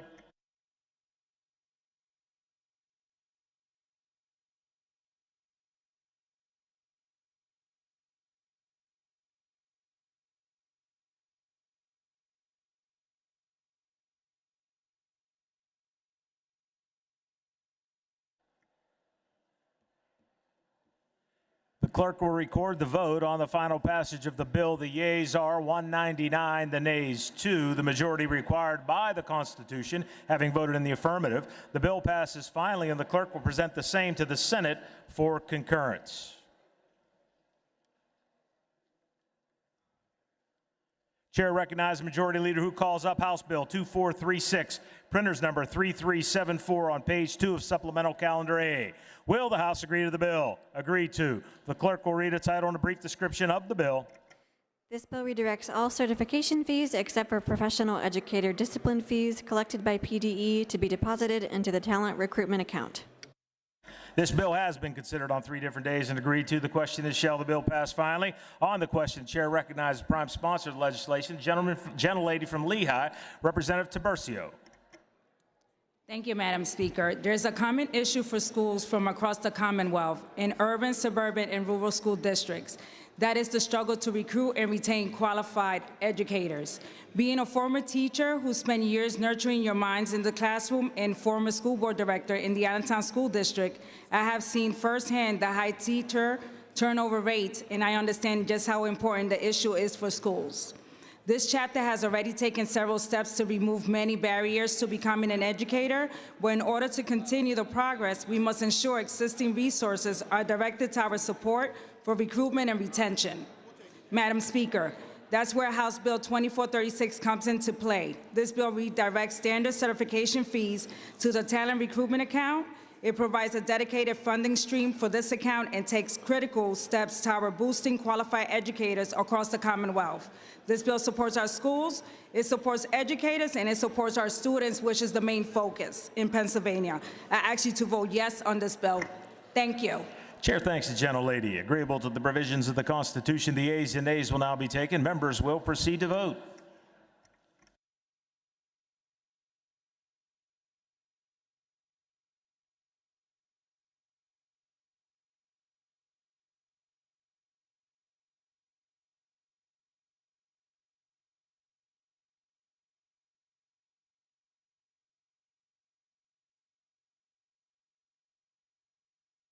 Have all the members voted?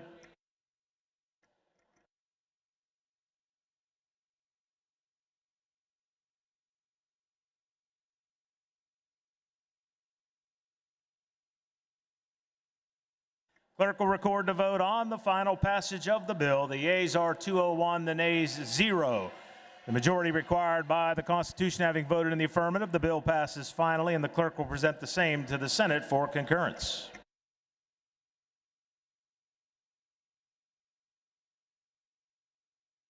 Chair refers the following bills, which clerk will read.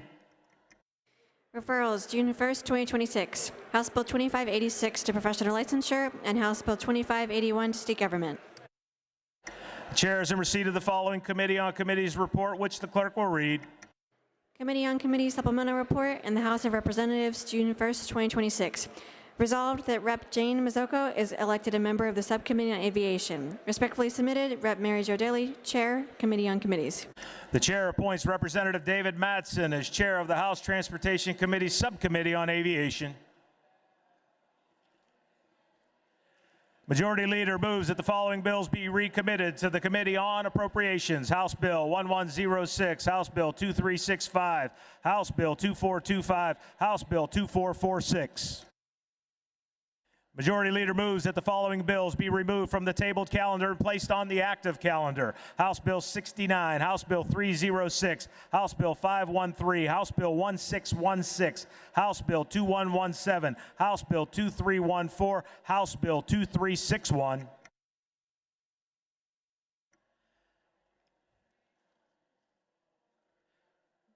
Chair is in receipt of a motion by the gentle lady, Representative Tiburcio, that the House now adjourn until Tuesday, June 2nd, 2026 at 11 a.m. unless sooner recalled by the Speaker. The question is on the motion. Those in favor say aye. Those opposed, no. The ayes have it, and the House stands adjourned until Tuesday, June 2nd, 2026 at 11 a.m. unless sooner recalled by the Speaker.